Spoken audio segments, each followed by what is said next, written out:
it all began when I thought, as director of the European Council on European Studies, which embraces all of Europe, Western Europe, all the way across to what used to be called Russia and Eastern Europe.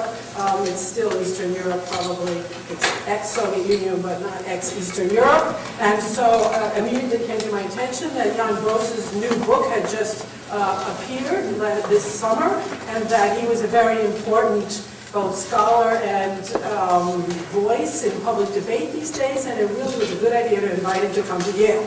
So we went back and forth by email, and we troubled and brought our heads together. We found a date, we found a time, everything was set up, we arranged, we agreed, we have a wonderful administrator, everything was in the system, it was all sort of semi-online, emails were flying, and we know that we can't tell people about something too far in advance, so just as it's approaching the time, we start to advertise. Lo and behold, we get an email from another part of Yale University, the Institute for the Study of Anti-Semitism, he will say this more precisely, saying, on this very same day, at this very same time, we have invited Professor Antony Polonsky to speak on the subject of Jan Gross. This demonstrates, on the one hand, the essential chaos of Yale, and on the other hand, the essential reality of intelligent design. Someone up there organized two events at the same time on the same subject. And we, being more intelligent than the intelligent designer, decided, well, we will bring them together and have them talk to each other. And not surprisingly, given it was the same subject, they actually know each other and have talked with each other before in public, probably also in private. So that is the reason that there are two sponsors for this event, and the sponsor, the other half of the sponsors will introduce his half of the event, so to speak, so that we will all learn about this other part of Yale, which actually I know very little about myself. The format will be that the subject of today's discussion is provoked by the works of Jan Gross, Professor Gross, and I'll introduce him in it. And the format will be that the discussant, Professor Polonsky, will initiate the event by speaking for 15 or 20 minutes. And then Professor Gross will then speak for another 15 minutes, and then they will be able to exchange ideas or reply to each other, or have some kind of exchange, dialogue, for however much it makes sense to have it. And then we will also open the floor to discussion and questions and remarks from the floor, keeping in mind that it's a dialogue, it's a discussion. So we want questions posed and back and forth. And at the center of attention for this afternoon's event is, in fact, I'm sure Professor Gross would be really upset if I said the center of attention left him, but I will say that the center of attention is his work. And Jan Gross is currently the Norman B. Tomlinson class of 1916 and 1948 Professor of War and Society at Princeton University. Before then, he has taught also at other institutions. Before then, he was at NYU, New York University. He's also taught at Emory, at Yale, and various other universities in Europe. Jan Gross came to the United States from Poland, from Warsaw, in 1969, at a moment of political turmoil in Poland. And having lived in Poland, he thought that the best place to end up on the other side of the ocean was Yale. And he got then his PhD in sociology at Yale in 1975. His dissertation was then later published as a book, Polish Society Under German Occupation. It appeared in 1979 and was followed almost 10 years later by Revolution from Abroad. Now, these books in 1988, for a historian, I'm a historian of Russia, are really important books. Not only for the information they bring to bear, but for the way they are written. This is a sociologist writing about history. He has a conceptual framework, and they are parallel books. There are books about the two different occupations of Poland under the Stalin-Hitler Pact, and it's an analysis of how these powers impinge and penetrate on the society that they are occupying. So they are a pair, they're twins, and they are a remarkable intellectual achievement, in my opinion, and a model for historians. I won't speak for sociologists. Anyway, they're very stimulating, and they are not argumentative, they are thought-provoking.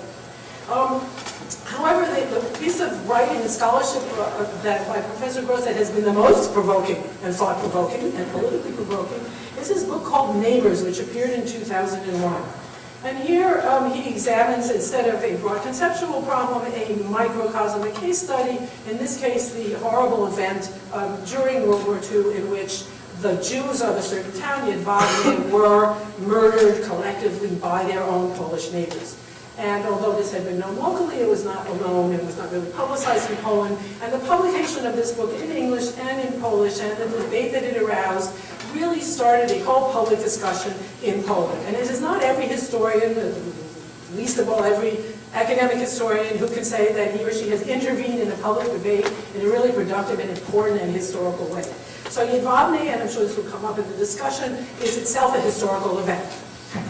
However, the book that provoked me or inspired me to invite him on this occasion is his second book on in a similar format. And this book appeared only this summer. It is called Fear. And in this book, Professor Gross examines another atrocity, this time after the war. This time, the first atrocity occurred under the aegis of the Germans occupying. Here we have, after the war, the Germans are defeated. Jews are either returned to Poland or returned to their places of origin, and there is a, as we say in Russian history, a pogrom, in which, this is the famous Kielce pogrom, an event which is not unknown, but here light is shown upon it in great detail and in dimension, and there's an argument that emerges from this book. It has not yet been published in Polish. I don't know whether it has yet entered into Polish, also civic discourse. So young Gross is both, what we would all like to be sort of as part of our fantasy lives as historians, scholars, and serious engagement with the sources and problems of history, and also, to some extent, have an effect on how people think about the past and the present. And the theme that is engaged, of course, in all of this recent work is the relationship between Jews and Poles under the pressure of the war and the post-war period. And that is the format for today's discussion. And that is why these two discussants can sit together at the same table under the aegis of the Council on European Studies and the Center for the Study of Anti-Semitism, and talk about, I think on the occasion of this book, which is subtitled Anti-Semitism in Poland After Auschwitz. So it is my enormous pleasure to welcome young Gross and his interlocutor, Antony Polonsky, and turn the podium over to my colleague, Charles Small.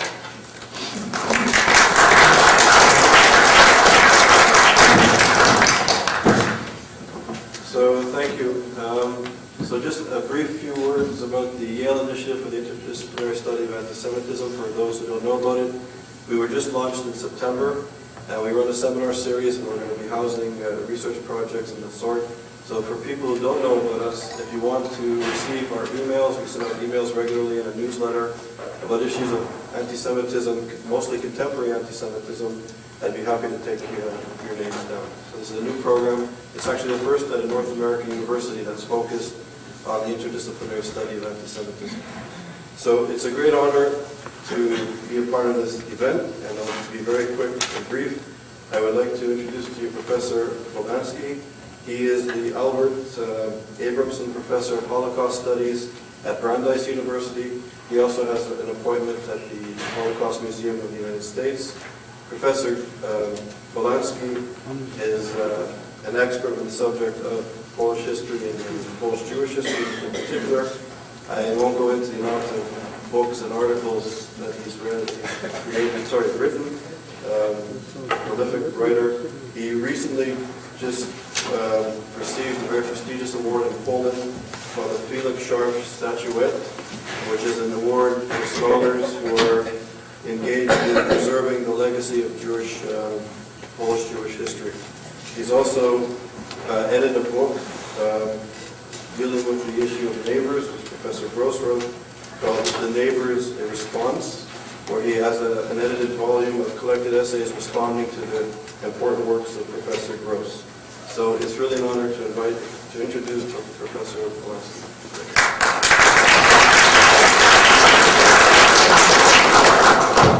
Well, the center of today's discussion is obviously young Gross, and I feel a little embarrassed speaking first, but when I heard that we were both speaking on the same day, I felt that there was no way we could handle the thing like this except by doing it together.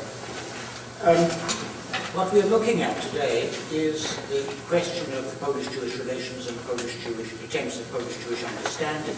This phrase Polish-Jewish in a way highlights what the problem is, because after all Jews were citizens of Poland. And the problem was that in some sense the Jews were not considered as Poles. The two groups were separate. So what we should really be talking about is Poles of Jewish origin and Poles of Christian and agnostic origin. And maybe some groups fall in between, and of course there are also groups which can be seen as neither of these groups. Jan is an example of this. Jan has a very distinguished background.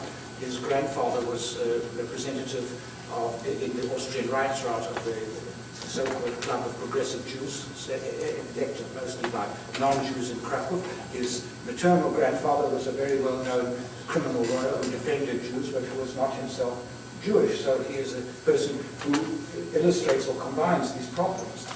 So what I'd like to do in the very short period at my disposal, because I really would like to give Jan the floor as well, is to look firstly at the way in which debates between Poles and Jews, terms which I'm not wholly comfortable, have developed. Then to look at the way in which these debates were transformed, firstly by the emergence of Jan's book Neighbours, and now by his new book Fear, which of course hasn't yet come out in Polish, so the debates are really at an early stage. And then finally to say something about the question of reception. That is to say, historians write essentially by the historians, but there is also a wider audience for which we all hope to reach. And I want to ask, how far has this debate reached a wider audience, particularly above all in Poland itself, but also outside Poland? Now, the central question in Polish Jewish, what divides Poles and Jews today is essentially the past, or different views of the past. There are some other issues, for instance, the issue of property restitution, private property restitution, but this is a less important issue, and although I'm not a particular sympathizer with the course of the Polish government, it does seem to be making some sort of an effort to deal with this issue, and this is, in my view, increasingly a marginal issue. So what really divides Poles and Jews is different views over the past, and particularly different views over the Second World War. The basic facts of what happened in Poland during the Second World War are clear. Poland was occupied by very brutal regimes, both from the East and the West, and the impact on Jewish life in Poland was disastrous. Of the 3.5 million Polish Jews on the eve of the Second World War, barely 350,000 survived the war. The rate of survival was lower than anywhere else except in the Baltic states. Now it's clear that the primary responsibility for the deaths of Jews in Poland during the war was caused by the Nazis, by the Nazi occupation, and by the brutal policy carried out by the Nazis, the implementation of the final solution. The reason that death camps were established in Poland was this was where the bulk of Jews were to be found. The reason why the major death camp was established in Auschwitz, in which most of the Jews who died were not only Polish Jews, but Hungarian and other Jews, was because this was a railway junction at the heart of the Nazi New Europe. Nevertheless, although it's clear that the Nazis were overwhelmingly responsible for what happened to the Jews, this is not still a sense of Jewish grievance and a sense of on the side of the Jews that the Poles did not behave during the Second World War in a manner that was expected. Just to give one quotation here, Emanuel Ringelblum, the diarist who was organizer of the underground archive in the Warsaw Ghetto, and wrote a book on the Aryan side called Polish-Jewish Relations during the Second World War. He wrote that the Polish government, people and the government of the Republic of Poland were incapable of deflecting the Nazi steamroller from its anti-Jewish course. But the question is permissible whether the attitude of the Polish people befitted the enormity of the calamities that befell the country's citizens.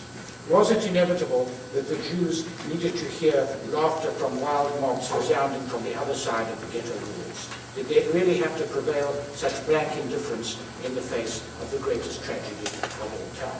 I could repeat such statements. These are essentially accusations, sense of grievance, which is very easily understood given the terrible situation in which the Jews found themselves. Polish responses to these accusations have taken two forms. On the one hand, there have been attempts to justify Polish behavior and apologies for the behavior of Poles during the period. The best example of apologetics, I think, is an article written some years ago, 1987, by a veteran member of the opposition, Brandeis, in which essentially he argued that the situation of the Poles was such that they couldn't do significantly more in order to aid the Jews. The obvious example of the attempt to apologize for Polish behavior is the well-known essay written by Polonsky in the same year, 1987, The Poor Poles Look at the Ghetto, in which he argued that if only we had behaved more humanely in the past, had been wiser, more generous, then genocide would perhaps have been less imaginable, would probably have been considerably more difficult to carry out, and almost certainly would have met with much greater resistance than it did. To put it differently, it would not have met with the indifference and moral turpitude of the society in whose full view it took place. Now, in the 90s, the debates on Polish behavior really took place within the framework set by Polonsky and Chilenowitzki. People, on the one hand, argued that conditions were such that the Poles could have done very little more to aid the Jews. On the other, people talked about the indifference towards Jewish suffering and the fact that in the period before 1939, Polish society had not created the conditions in which Jews could be part of Polish society, part of the Polish universe of obligation. And there were a series of debates during this period examining this. The debate, for instance, in Gazeta Wyborcza in 1994, when the young historian Michał Cichy discussed anti-Semitic activities on the part of insurgents during the Warsaw Uprising.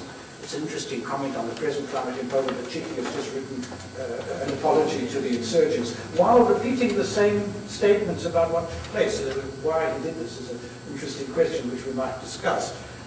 Similarly, there was an important debate provoked by an exchange between Fathers Muszal and Krostowski about the reaction of the Polish hierarchy to the anti-Semitic utterances of Father Jankowski, and a series of debates provoked by an article by a Polish sociologist, Anna Schwider-Ziemba, in Gazeta Wyborcza. In the 80s, these debates were all essentially moral, and all essentially conducted by sociologists, anthropologists, and military critics rather than by historians. Two things changed in the 90s. First was the emergence of a group of Polish Jewish writers, writing in Polish, most of them either living in Poland or had left Poland in '68, who described their own experiences during the Second World War, living on the Aryan side. The most obvious example, I'm glad that Marcy Shaw is in the audience, is Michał Glowinski's Black Seasons. Marcy translated it as The Black Seasons, in my view the only defect in a very brilliant translation. But this describes very well the difficult situation of those Jews on the Aryan side, and in Polish, which spoke very much more effectively to Poles. There was also a much greater historical investigation of these topics. There was a vast mass of material which looked at the Polish-Jewish relationship, and it essentially came to the view, as Maria Janion, a Polish sociologist, wrote in Tygodnik Powszechny, that by 1939, the majority of Polish society and the Polish political parties had come to the position that the, in quotation marks, solution of the Jewish problem was the voluntary or compulsory removal of most Jews from Poland. Of course, there were a lot of people who didn't accept this. There's also the question of, faced with the actual implementation, how widely would these policies have been implemented. But that this was the case was wide, created was a consensus among historians, and created a new climate of opinion.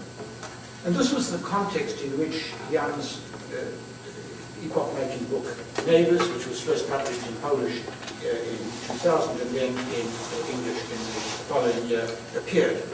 It's tempting to say to Klaus Jan, with the same group of Polish Jews who came to write in the 1990s, with the Dichters and the new works of Henry Grinberg or the Black Seasons of Lewinsky. In a way, he's part of that same generation, although he left in '68. Now, the book, which is a short book, describes in brutal how the local population in this town of Jedwabne murdered the overwhelming majority of their Jewish neighbors. Almost the entire Jewish population, plus Jewish refugees from other localities, were driven out of their homes and murdered at the marketplace. Many were beaten to death with poles, brooms, and axes. Some were murdered at the Jewish cemetery.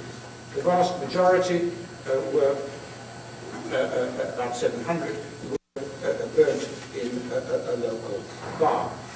This the discussion of this was put together by Young on the basis of the court reports and also of the depositions which were to be found in the Jewish Historical Institute, and this provoked a very large debate in Poland. And this debate took place on two levels. I want to talk first about the historical debate and then about the reception, because the historical debate, in my view, in many ways, is the more promising debate and the more important debate. The problem of the issues involved in the debates really revolve around, can be summed up under three issues. Firstly, there are disagreements about what actually happened in the environment. Secondly, there are differing contexts over the context of the massacre. And finally, there are arguments about its larger significance. And again, I have to summarize very quickly. I'm very eager to get Jan's response. The point, the arguments about what happened in Jedwabne revolve around a number of questions. How many Jews were murdered? How many Poles took part? How much German incitement was there? And there was a very important collection, a two-volume collection published by the Institute for National Memory, which deals with a lot of these questions and which I think pretty conclusively gives us most of the answers. If we start with how many Jews were murdered, I think Jan can argue on this point that the figure of 1,600 is probably too high. Of course, from a moral point of view, it is of no significance whether it's 900 or 600, 1,600, but one wants to get this correct. There were several other such incidents in Vishna and in Rajivo, but the figure of 900 is perhaps more reliable, although we'll never know for sure. How many Poles took part? The Institute for National Memory showed that a very large proportion of the adult male population took part, and that those who did not were subsequently treated very badly by the population. Indeed, the two families which attempted to help Jews, the Jesuits in particular, were forced to leave the town. In fact, the last of the Jesuits, I assisted with his asylum application to the United States, which I'm happy to say was successful. Well, he got a green card. I mean, it's hard to seek asylum from Poland because he was given a green card, and he couldn't remain as a farmer there because of the local pressure. His father was one of the people who sheltered the shul. Now, let me move on to the larger issues. The larger issues are partly the question of how far was the massacre the result of the larger atmosphere, and secondly, how far was it the result of the Soviet occupation and the alleged Jewish collaboration with the Soviets. At the same time, there's also the context of the question. I mean, I won't say anything about these. I think that Jan argues it's the first rather than the second, and I think that by and large that is correct, although since he wrote a book on the Soviet occupation of Eastern Poland, one could argue that the second had been dealt with elsewhere, and certainly was important, and the Soviets certainly widened and were eager to widen the division between the Poles and Jews. On the question of the implications or of the wider significance of the massacre, the fact is that what we're talking about here is firstly, the question of collective guilt. Now, Jan was accused by some of those who criticized his work of standing for or arguing for collective guilt. In fact, the passage at the end of the book where he says that the neighbors were, that the society was responsible was an attack on the two monuments in the town which falsified the history. One monument which referred to the murder of the Jews and saying that they were murdered by the Germans, and another which referred to the members of Yidvabne community who were killed, 180 odd, at the hands of the security forces, which was signed Society. Jan said to me in a discussion that we should have put society in inverted commas, which I think is true. The other two questions are questions which have come up in the discussion since, which are how widespread was anti-Semitism in Poland during the Second World War, and to what extent was the regime that was established in Poland after 1945 a regime controlled by by Jewish communists, and how far was it really a regime controlled by people who were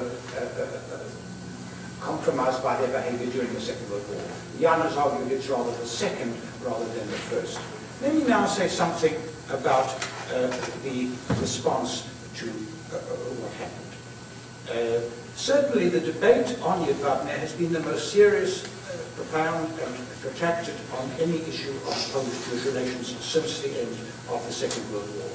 And the initial responses of the President, Alexander Kwaśniewski, the then Prime Minister, Jerzy Buzek, and the then Foreign Minister, Władysław Bartoszewski, were entirely appropriate given the seriousness of the problems involved. The actions of the government in removing the monument which attributed the massacre to the Germans and proposing to replace it with a more appropriate one accompanied by a suitable ceremony were also impressive. The responses of the political leaders differ somewhat in tone, from Bartoszewski's explanation to an American audience of the steps that were going to be taken to investigate the massacre, to Kwaśniewski's moving attempt to come to terms with the difficult truth.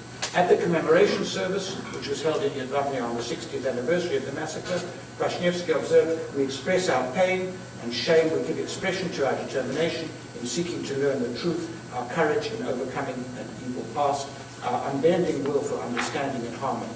Because of this crime, we should beg the shadows of the dead and their families for forgiveness. Therefore, today, as a citizen and as a president of the Polish Republic, I apologize. I apologize in the name of those Poles whose conscience is moved by that crime."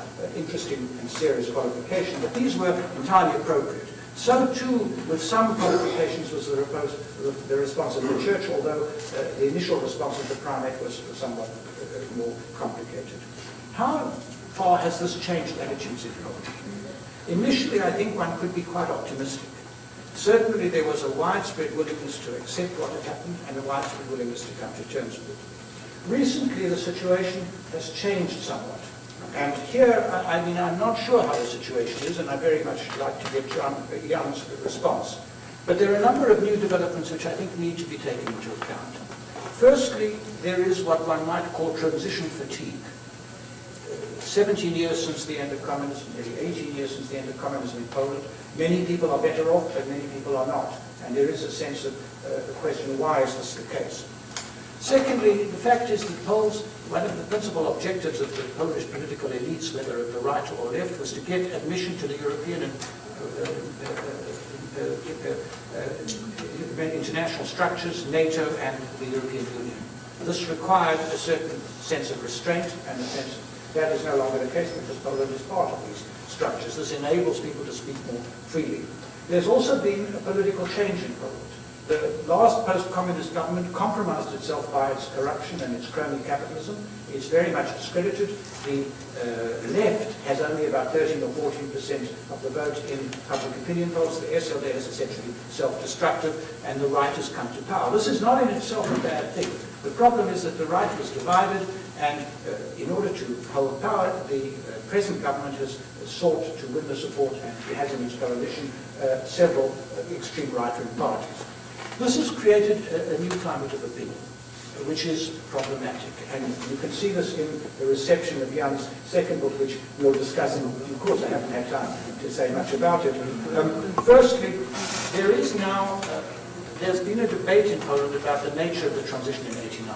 Was this a rational compromise between two reasonable groups, or was this a sellout to the communists who are already weak?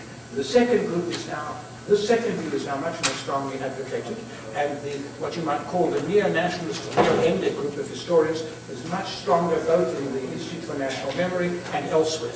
When the Institute for National Memory published its volume on 1968, which I think gives a pretty good account of 1968, the introduction, and he said the same on the radio, by a man called Jarin, one of these neo-Endic historians, said that we reserve the right to question whether there was actually a conspiracy behind what happened in Tilsit, which I think is a very questionable issue. There is now a law on the statute which says that anybody who claims that Poland, or the Polish nation, collaborated with the Nazis or the Soviets, can be said is guilty of a crime for which the penalty is 3 years in jail.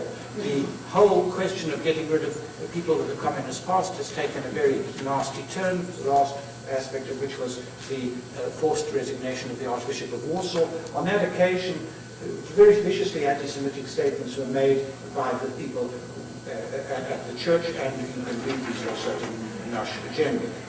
So there is a certain transition fatigue, and it will be interesting to see how the response is to Jan's new book, which looks at the further development of anti-Semitism, and in particular one of its worst post-war manifestations.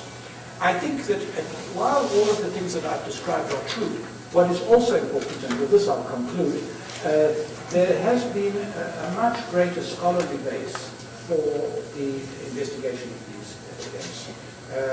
I think that, for instance, the creation of the Center for Holocaust Studies in Warsaw is a very important development, and the journal which it's established is at a very high level. I think that one wants to separate the scholarly debate from the public reception. The public debates are generally politicized historical debates generally don't lead anywhere. I believe ultimately that with Pierre-Henri de Lesage that facts are stubborn things, and that one needs to establish the facts and look at them carefully and clearly. The other aspects of this problem, coming to terms with the past, are much slower and will take place, but will take place in a different way. What is important is above all what is taking place at an elite level. That may be an overly optimistic position, but that is my view, and I'll hand over to you.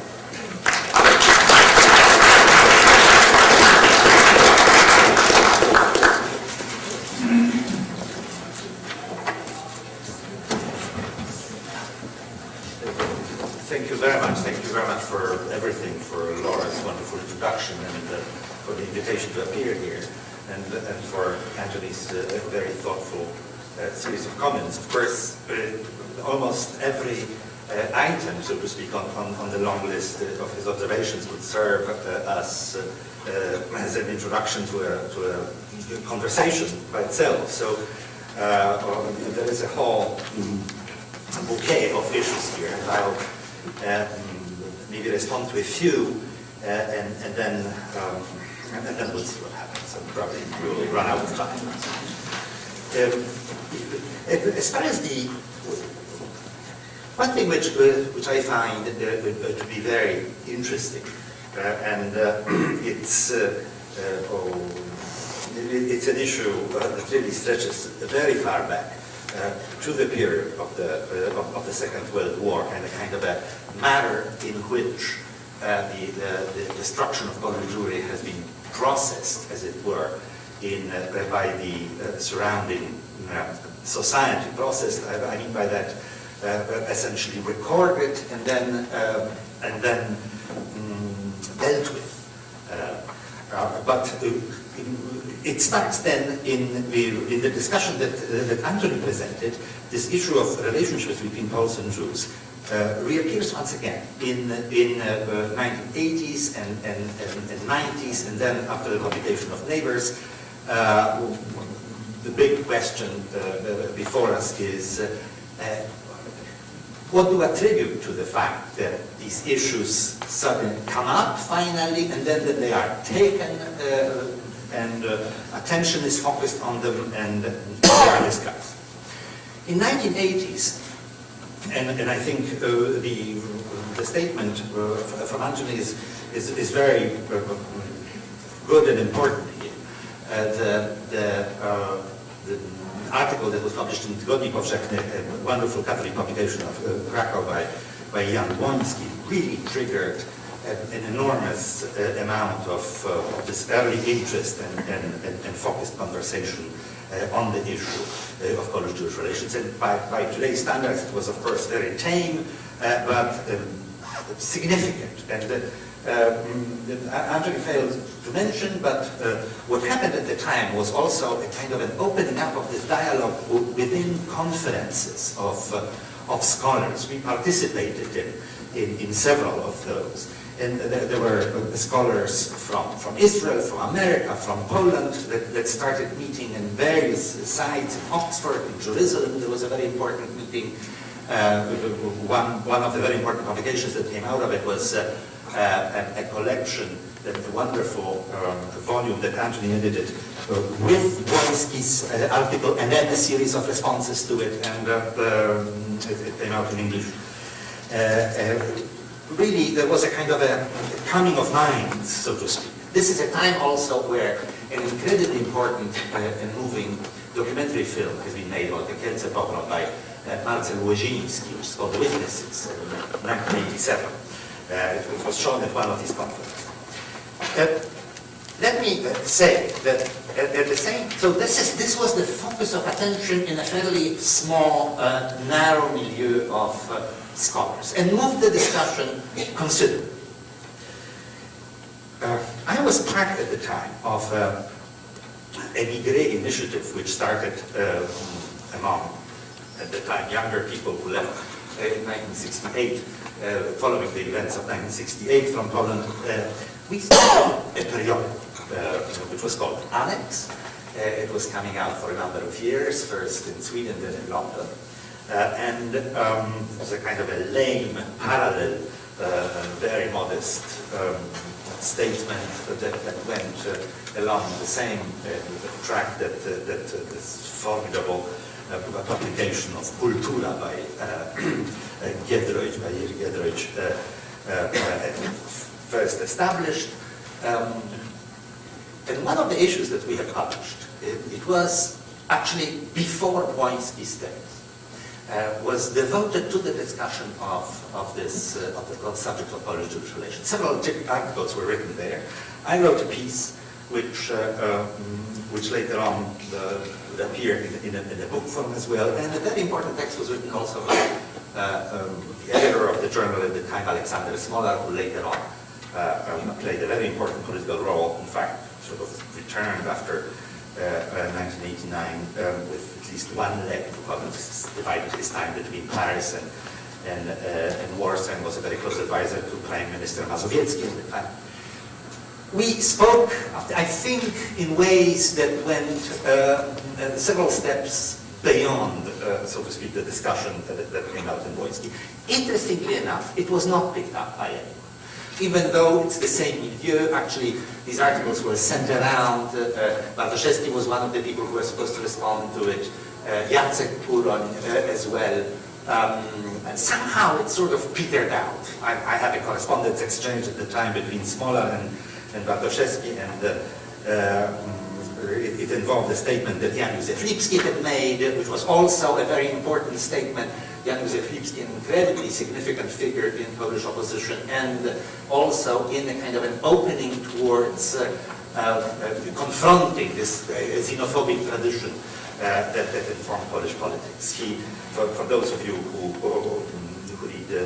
don't read Polish, Lipski is the author of a truly wonderful book about the Workers' Defense Committee, of which he was a founding member, that played such an important role in the 70s and 80s. And the foundation of Solidarity movement. So what stands to me as a very interesting question is, when is it that issues that turn out to be a very dramatic and kind of a full of potentially, that are very catchy, judging by how deeply the public gets at some point invested in them, when these issues somehow make it to the surface and become subjects of general discussion. In that sense, of course, neighbors becomes a kind of a very significant moment. It really breaks through and the accumulated sort of positions, issues, arguments, a variety of things that has been brewing in people's minds somehow spill out, and people feel very moved to articulate them and to address them. Why was it, in fact, that finally this was a book that accomplished it, even though several texts had been written before, the kind of an awareness of it was in the air? And I have a very good answer, and I mean, it would be tempting to say that it was such a wonderful piece of writing, etc., etc.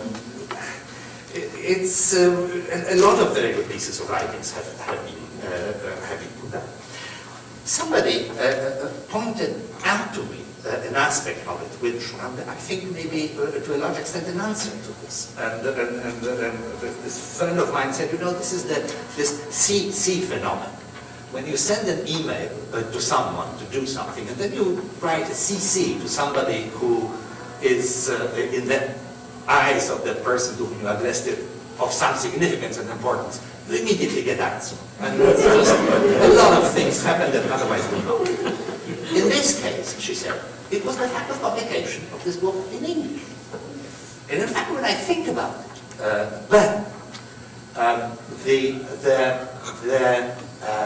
the discussion in Poland, I happened to be in Poland during the year after it came out and was part of the very intense debate. It had a kind of a natural dynamic to it. And this natural dynamic was predicated on two moments. One of them was the date of publication of this book in English, and it was spring of 2001. The book came out in late May of 2000. And then the other item, also a kind of a public event, it was the preparation for this public ceremony that was supposed to, took place, and you mentioned it, in July, on the anniversary of the exact anniversary, July 10th of 2001 in YIISGAP. What will happen then? What kind of a statement and a kind of an international response to it there will be. So much as I would like to sort of take credit for mobilizing the kind of a good and bad at the same time instincts of my the compatriots, it seems to me that what really made the difference here was that this was a project where in fact there was this CC item on the book somehow, and it really, I mean, several things happened at the time. You know, for example, just before the book came out in English, Polish Ministry of Foreign Affairs made a concerted effort to put out English translation of several articles that have come out already by then, by the spring of 2001, in the Polish debate.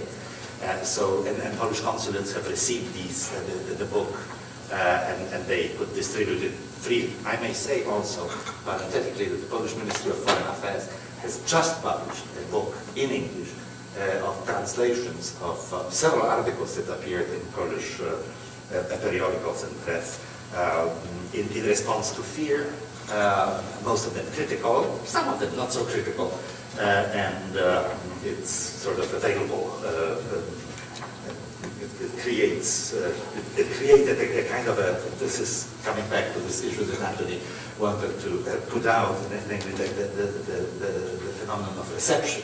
It already had a kind of an echo in the right-wing Catholic press, where one of the most vociferous opponents of really airing this issue of Polish-Jewish relations, a fellow who just writes, is a very prolific writer, and after the publication of Neighbors wrote a book which was called 100 Lies of the Cross.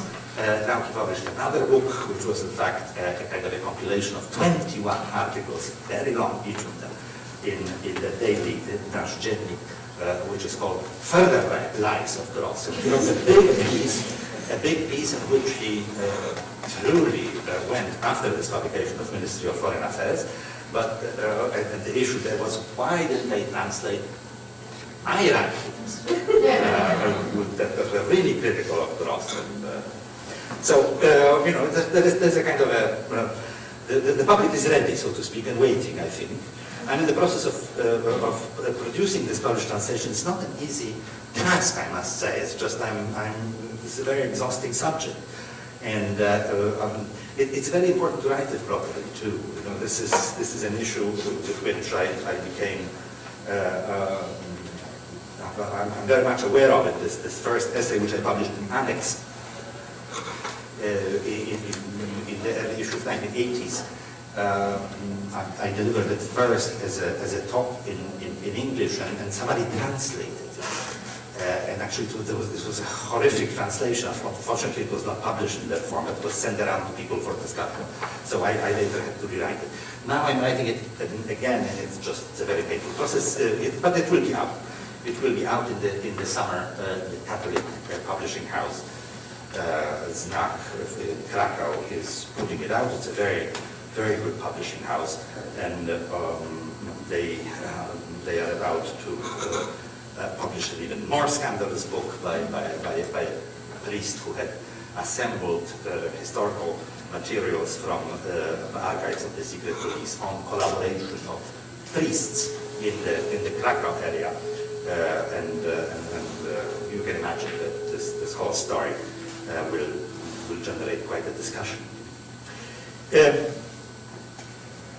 are too many important questions here to raise. I will only say that the discussion following Neighbors was extraordinarily profound and deep.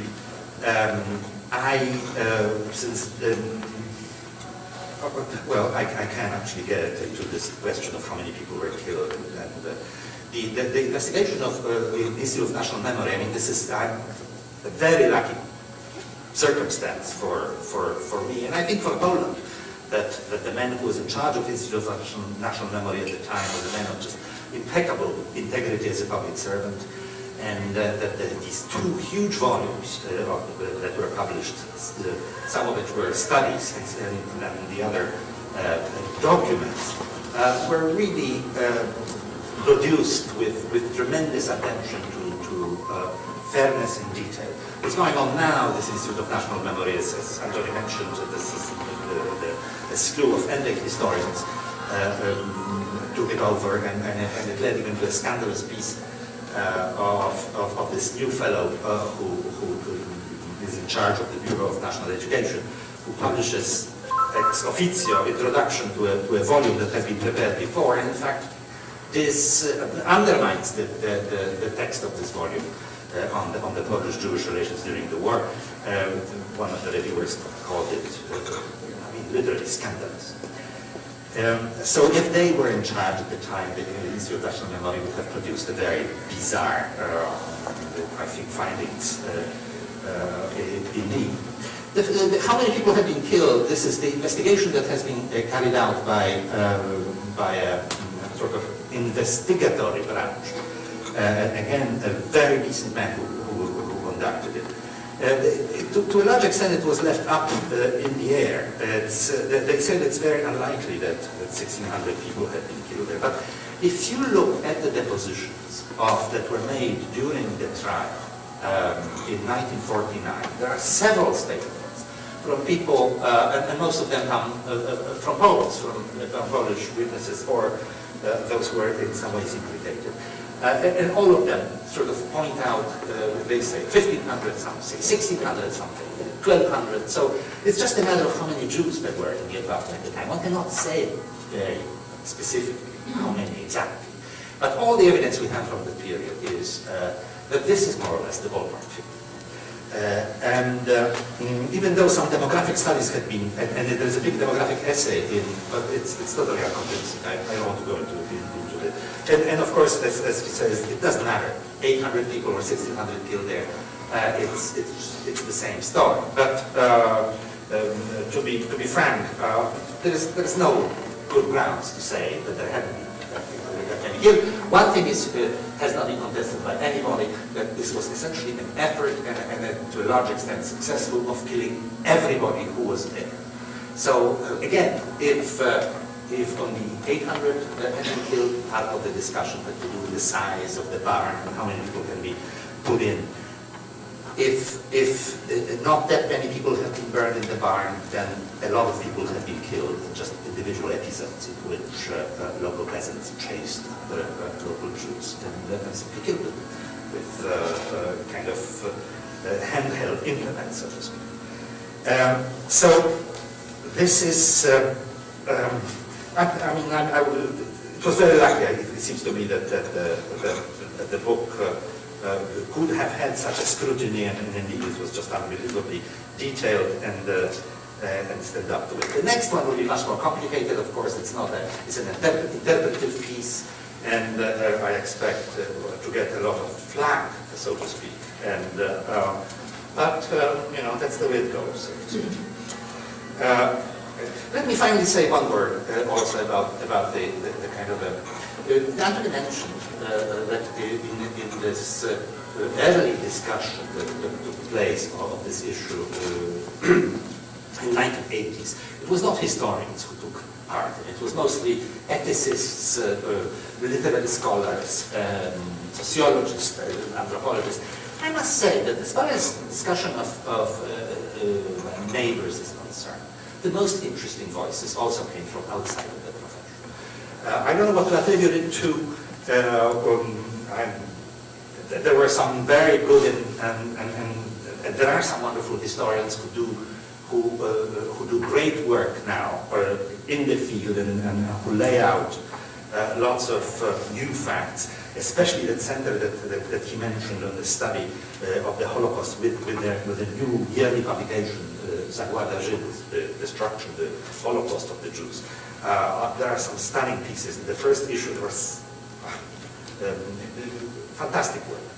And I would say there is a half a dozen of young historians who have absolutely no qualms addressing any subject in a totally open-minded way in this domain. So in that sense, there is a lot to be expected. But big historians who are public intellectuals in Poland, and history is a very important field in that way, who speak quite often on television, have not spoken very prolifically or very intelligently on this, I must say.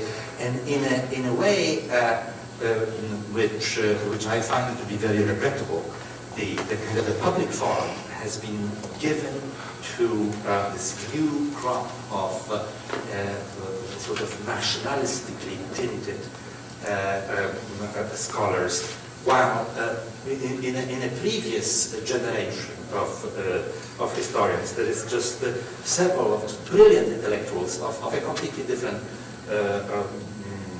kind of a political persuasion. They did not step up to the plate, and with few exceptions and kind of occasional statements, but it was very difficult. So I'm hoping that it's literary historians, anthropologists, and young historians, and literary critics like YIISGAP and others, or Maria Jana, for example, who will pick up the story and carry it further.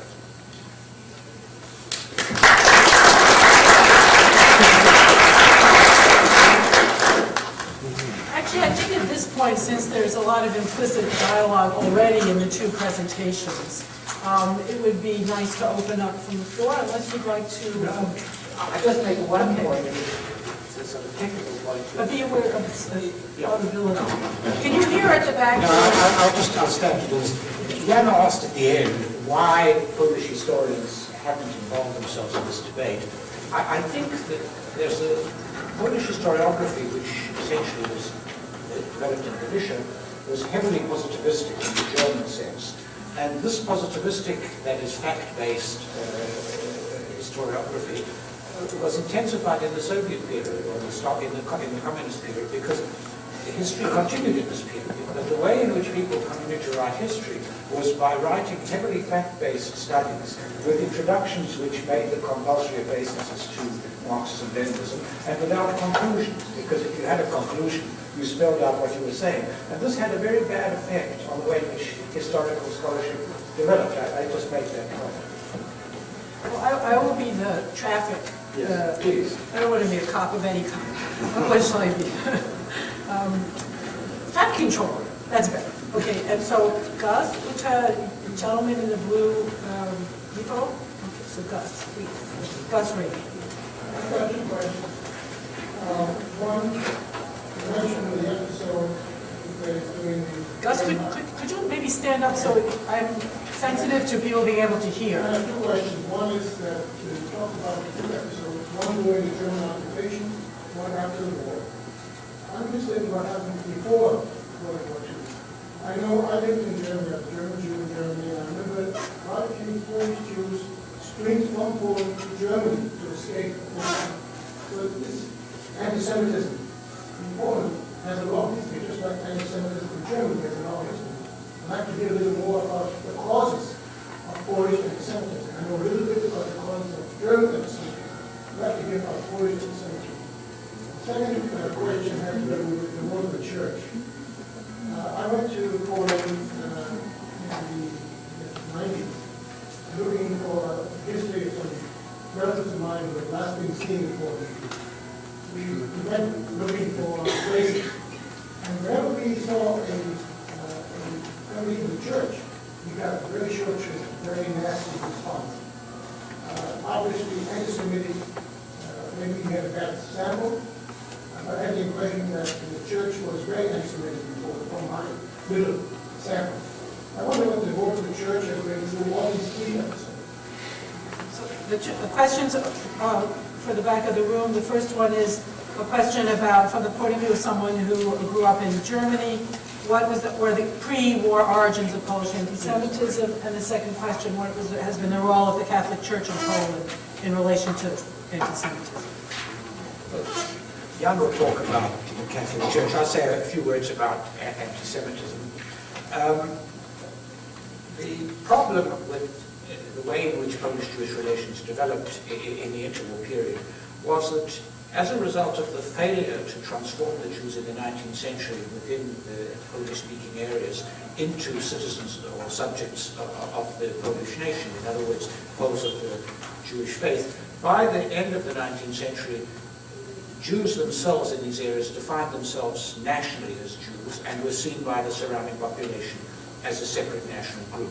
There were some exceptions, people who were Polonized.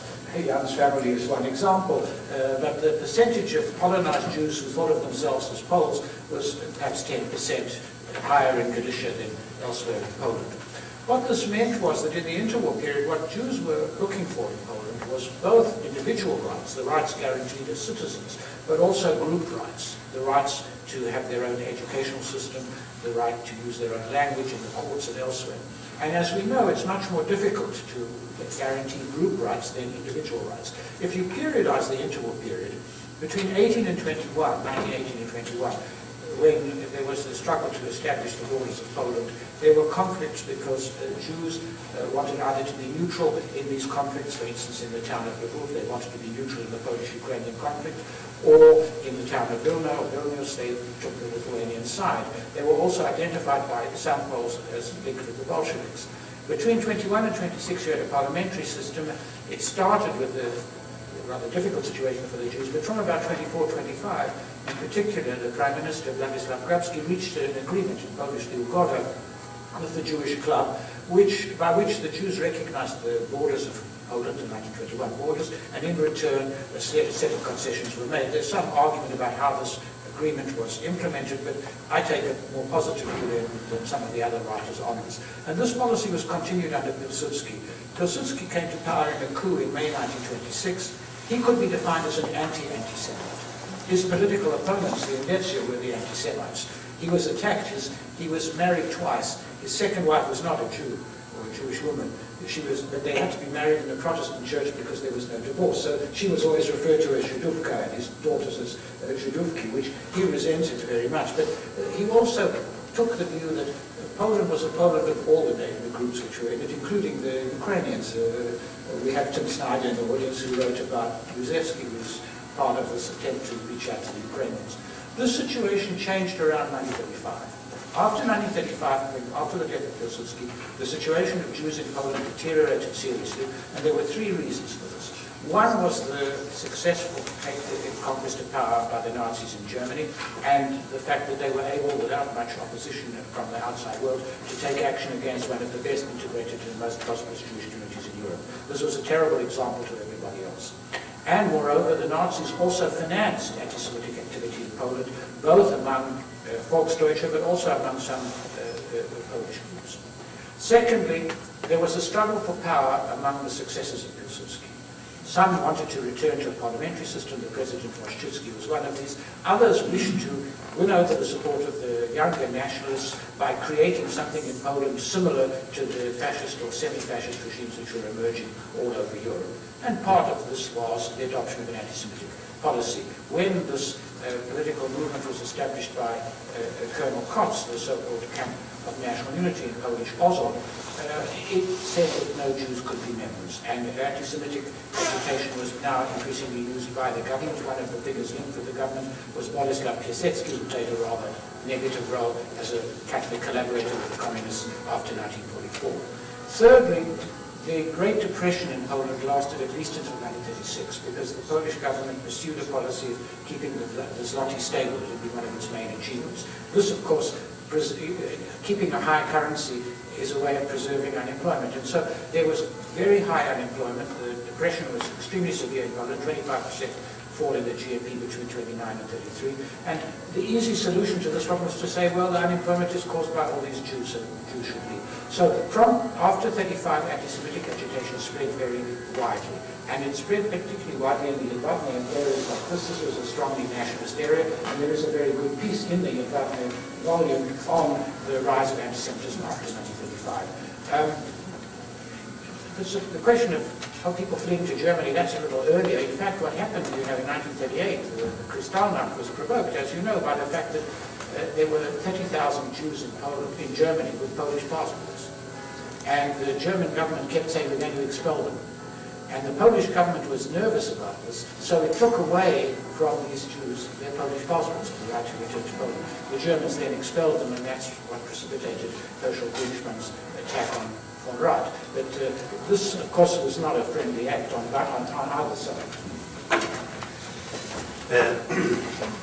Very quickly on the role of the church in these episodes. In the case of Yadvatne, we've been deceased by now a friend of mine, who a priest, a remarkable person from Krakow, Stanisław Musiał, said at one point in discussions over these issues that the place for the priest of Yadvatne was in the barn with the Jews. That's where he should have been if he were true to his vocation, if you will. And this was not the case. The priests in this area in particular, starting with the local bishop, were very vociferously anti-Semitic. They were voting for, and very actively so, for Endecja, for the National Democrats, and were active in all kinds of anti-Jewish episodes that took place before the war, and during the war were just utterly not helpful. There is in the volume that's published by the Institute of National Memory an incredibly interesting memoir of a woman from a neighboring town, of a Jewish woman, from a neighboring town of Radziłów, who actually a very similar act of mass murder takes place 3 days before Yadvatne. She is there, survives with her family in the end, and makes that deposition in 1946 in Yad Vashem. And she describes it, among other things, the process of negotiations that went on between the Jewish community there. This was a fairly wealthy family, and she was involved in these negotiations, with various important figures in town on the Polish side, because the kind of atmosphere was increasingly frightening, and the assaults on Jews were kind of coming up, if you wish, in intensity before that final assault where they were all killed took place.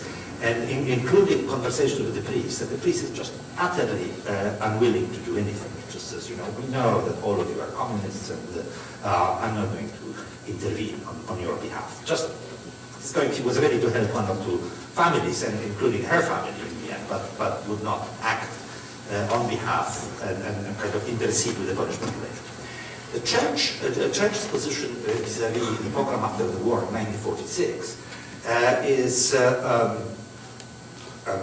very bad as well. I mean, I described it in the book.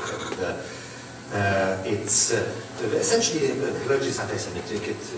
One of the elements of the pogrom is the rumor that at the time, immediately after the war, Poland had really wide circulation of ritual murder that takes place, of Christian children being killed, so the Jews can harvest the blood. And several of Polish bishops, actually two, are on record at that time saying that one of them, in fact straightforwardly, that such a thing took place in Kielce, the other saying, well, this issue is unclear yet. And the British ambassador at the time, who had some of these conversations, the Brits were very worried, of course, because under the impact of this pogrom, there was this huge flight of Jews who were eventually trying to, so they were worried to have a kind of a population pressure in Palestine, which was still a mandatory responsibility for Britain. He had a lot of conversations with very high officials of the church and writes cables to the Foreign Office, which he deplores the anti-Semitism of them. But there is one exception, this wonderful statement that's been made by the Bishop of Częstochowa at the time, and then 2 months later, this is an episode that takes place in July, and in September there is a meeting of Polish bishops of the episcopate, and there is a collective letter of the episcopate in which they essentially protest and censor the man who had made this statement in July. So they are on record, the Polish Church representatives, if you will, the hierarchy of the Polish Church, as and that record is terrible. So on my list is next, would you favor the Joe Bannon's, then gentleman in the blue sweater, and then I'll put you on your list. Just, Sure.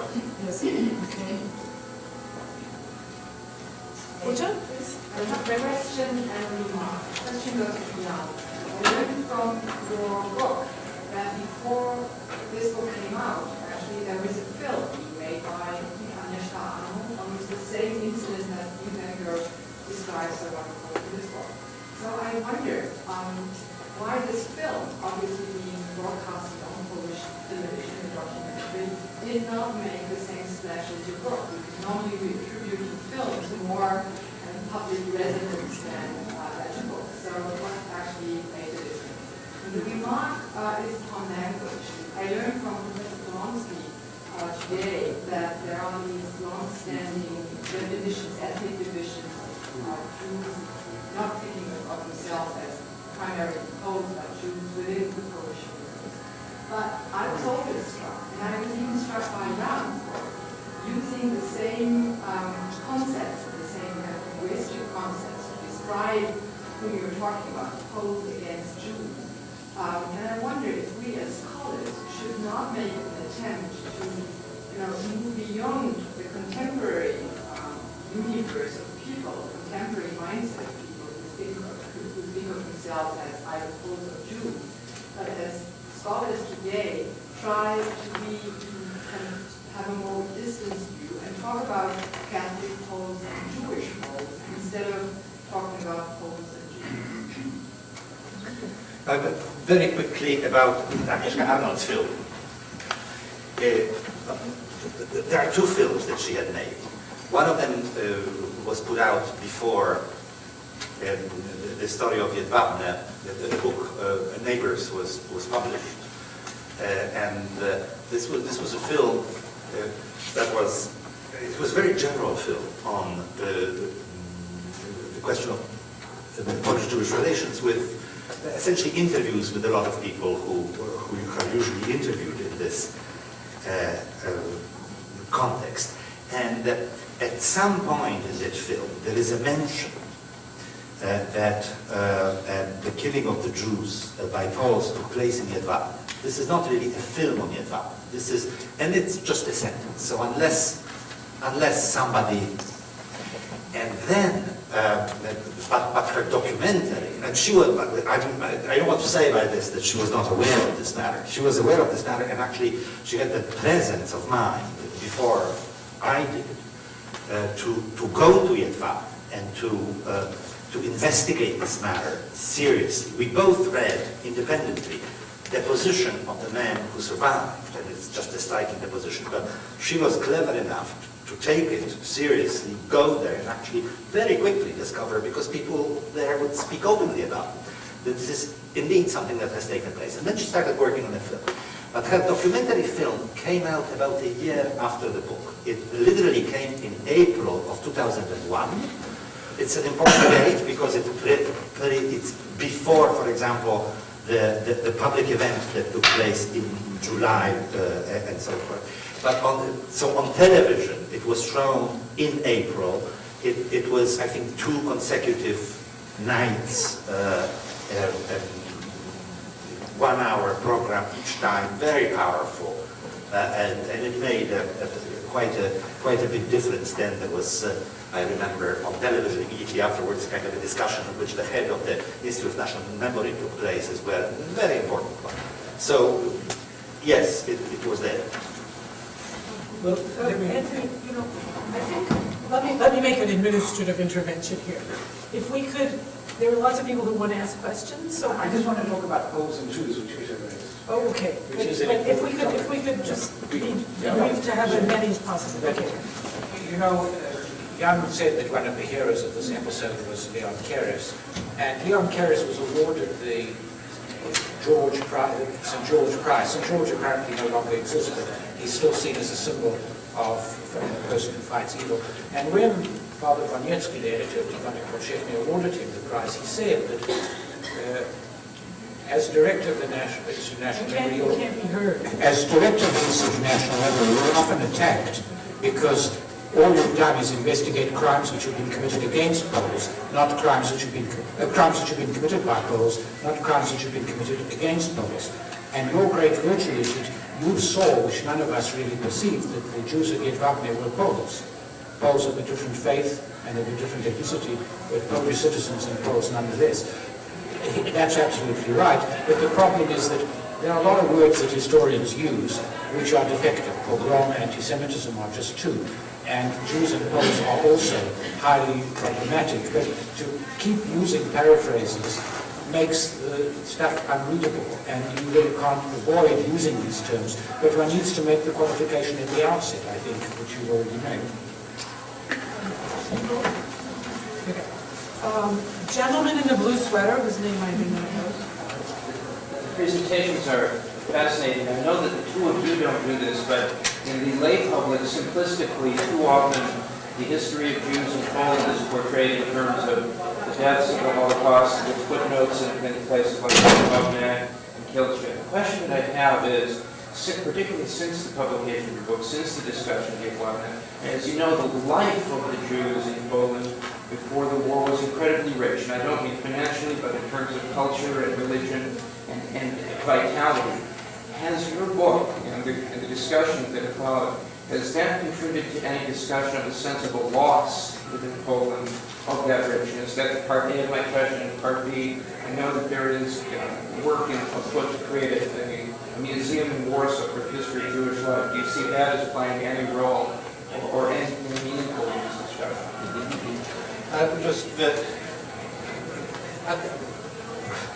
There has been, I don't know that this discussion and application of neighbors had any impact on it, but I must say that there has been, for as long as I remember, and certainly since 1989 when I started going to Poland again, there is a visible and very intense, if you wish, interest on the part, obviously, of just general Polish public in the Jewish life in Poland. If you go to a bookstore, you'll find a number of Judaica, albums, etc. You probably have been there, so you know it. And then there is the other phenomenon, to my mind, an event that takes place every year in Krakow. It's unique. as far as I can tell, and this is the International Festival of Jewish Culture, about a 2-week, 10-day event. Every musician from New York who has anything to do with klezmer, I mean klezmer in this new folk klezmer, if you wish, goes there and finds it just absolutely stimulating and invigorating. And it's an event in which the whole town in some way participates. That's nationally televised at the end, you know. It's, in the last few years, the weather was good, but it used to be, several years ago, that in the last concert where everybody plays, all the bands and all the musicians, it's held in an open space in what was the Jewish section of town, Kazimierz, kind of it's called street, but it's a huge square. And it's packed with people.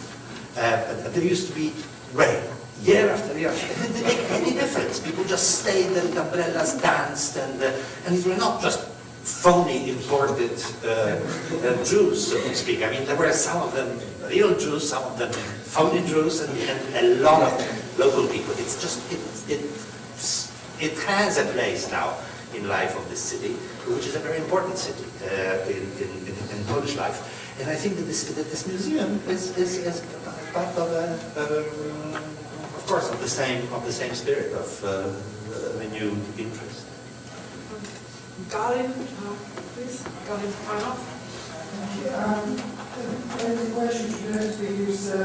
Professor Polonsky said in his expose that there is now a new climate of genius rising in Poland.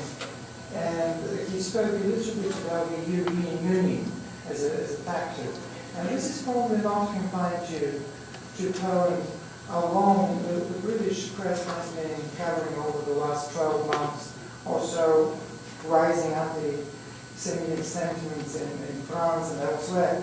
My question is, to what extent do you think this was conditioned or influenced by the debates within the European Union whether the EU constitution should or should not contain an explicit reference to Europe's religious inheritance and identity, and how Polish intellectuals and politicians reacted to that. Well, as you know, Chancellor Merkel's raising this thing again. I think that this is not a key issue here.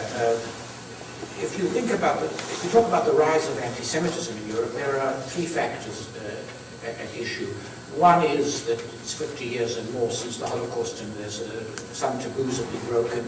Secondly, there's a widespread criticism of Israeli behavior in a sense that the problems of the Middle East could be solved if Israel could be coerced into making all sorts of concessions. And the third is anti-Americanism. In the context of Poland, compared to England, say, which I know quite well since I spent a lot of time there, there's less of that. Poland is probably, along with England, the least anti-American or the most pro-American country in Europe. And also, because of the series of reasons, anti-Semitism is a problem in Poland, but anti-Zionism is not. Because of the fact that the Jews are seen historically as a national group in Poland, the Poles have no problem with the idea of a Jewish state. When Pope John Paul II went to Yad Vashem, he talked about the sufferings of the Jewish nation, Narod Żydowski. You can't imagine the Western states and talking about a Jewish nation. And it doesn't sound, it sounds odd in English. So I think that's a different issue. On the question of the Polish attitudes to the EU, the European barometer, there's more people in Poland are still in favor of being in the EU than not.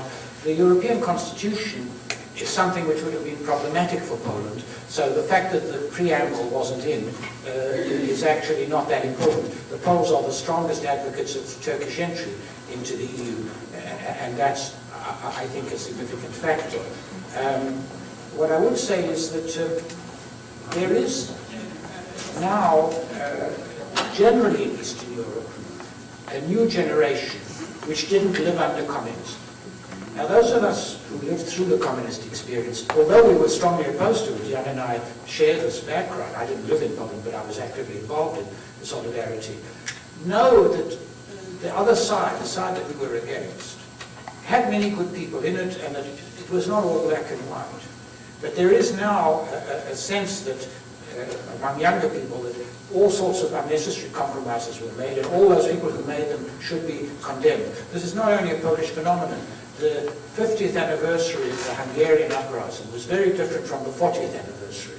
And if you look at the Tibor Fischer article in the TLS about how people, which is a good indication of attitudes, how the opposition parties in Hungary see somebody like János Kadar, that Kadar is sort of worse than Rákosi now. This is part of what is going on, and this makes some of the self-critical attitudes which are necessary for the sort of debates which are provoked by the work that Jan has been doing more difficult to achieve. There is also the sense, was articulated by the previous Minister of Education before Giertych, that we need something in our past about which we can be proud. I mean, this is the same issue which came up in the Historikerstreit. I think these debates are up to a point cyclical. And there is a sense in Poland that we need to have something in our past which we can feel good about. And if everything is bad, if the Polish myth of Poland, the martyr and hero of the nations, is all false, what is left? I think those are the issues here. Charles? Okay, so just to sort of follow up on this question, Professor Gross, you mentioned that some of the public intellectuals are becoming more nationalistic than before. So I was wondering, in Polish society, as in Eastern European countries, with the collapse of communism and the joining of the EU, it would seem to me that there's tremendous socioeconomic and political changes in Polish society. And with the influx, now that Poland joined the EU, and the influx of foreign capital and the gentrification of urban areas, how does the old anti-Semitism, which seems structured into Polish society, how is the Jew being portrayed given all this sort of turmoil in Polish society? I mean, in the old days, there actually was a Jew portrayed. But today, there isn't a Jew. So it's a literary fiction, so to speak, and actually it's a discussion and it's a debate about the past. And if I mentioned that public intellectuals, historians, as public intellectuals, in other words, taking part openly in debates, writing in the daily newspapers and so forth, have shifted, it's not that people change their minds, but it's that those who had previously been vociferous, very visible, active, and listened to, don't write that much anymore. What had taken place also is that a kind of a center of gravity of recognized and visible newspapers and public fora has shifted. So that, for instance, really a highly objectionable daily newspaper, which is called Our Daily, and that's xenophobic and just silly and very, very kind of a populistic Catholic. Strangely, it became a kind of a government, the preferred forum for government officials to give interviews. You know, it's with the change of crew at the Institute of National Memory, and suddenly this complete obsession with the files of the secret police and historians, one after another, from the current. The politicized crew of the Institute of National Memory kind of appearing on television and saying, well, yes, this document, I think it's authentic, and this is not authentic. Suddenly they just give you a kind of a certificate of propriety, so to speak, just out of a hat, so to speak. And this is what happened, you know. And to what extent it has to do with the coming to Europe, I don't know, but maybe Antony's intuition is right. There was a period. First of all, it was the old generation, the generation of those who have really, who were architects of that change. They had a task and understood that it's an unfinished business of bringing Poland within the institutions, Lengel first, and then the European community. And they were very mobilized, and they did. And then they kind of pulled back, and this new crew moved in with a vengeance. And it's a bizarre spectacle. Once again, I'm going to intervene now administratively, because I realize everyone in this room is freezing, that's number one, and everyone wants to go home and have dinner. So I propose, before any long disquisitions, there are 2 more people on my list of questions. Let these 2 people ask their questions briefly, and then if there are any thoughts in response, and then we'll all go home and sit around the stove. Because this is Yale, and for some reason they can't heat this room, or maybe it's because they know we're talking about Eastern Europe. So we should be magnetically cold. So I think this gentleman in the first row has a question, and then the gentleman in the gray sweater, and then a brief response. Take both questions. Yes, both questions, one after the other, and then we'll go jump around and recirculate our My name is Charles Chatkowski. I'm from Fairfield. I had more of a comment than a question. I complied with your instructions and read Professor Polonsky's paper before I came. And I'm here to say that I agree with just about everything in it, excepting for one thing, where he states that relatively few Jews now consider the Poles as bad as the Germans. I do have to disagree. I think the proportion of those who are hostile to the Poles is greater than you say. I have also read both Fear and Neighbors by Professor Gross, and then there are many things I disagree with, which of course I do not have time to list. I will merely observe that one could make a good defense for the behavior of the Catholic Church at the time of the Kielce pogrom. I think it is unfortunate that in this country, where we have a lot of Polish Americans, you don't hear from us very much. Just about every review of Fear that appeared in a major newspaper was very hostile to the Poles. Most of them were written by Jewish professors, as a matter of fact.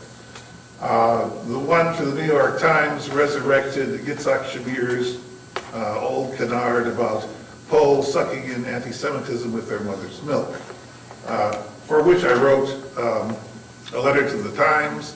I also sent them a correction. They deep-sixed my letter and published the correction as my letter. So that was their way of handling it. Quick question. Professor Gross has talked about a takeover of the IPN, the Institute of National Remembrance. What is his opinion of their volume on the Kielce pogrom? Thank you. gentleman in the gray sweater. Yes, I was wondering if you know why the room is needed. My question is more about why do you think, briefly, some of the reasons why anti-Semitism has persisted today in Poland, to whatever degree it exists, after the Holocaust program. And briefly, I was actually in Krakow this summer, went to the music festival, Lesbian Music, which was great. Also went on a tour to Auschwitz, which was run by a city agency, and I was struck during that tour how the guide insisted that the Poles had been equal victims of the Nazis and really had not participated in all the activities leading up to the Holocaust. And I was wondering if you know if any kind of education, and if there have been any changes in Polish education. Well, I will make one comment on the last comment before we go on. I was in Auschwitz this summer too, and I had a Polish guide who was wonderful.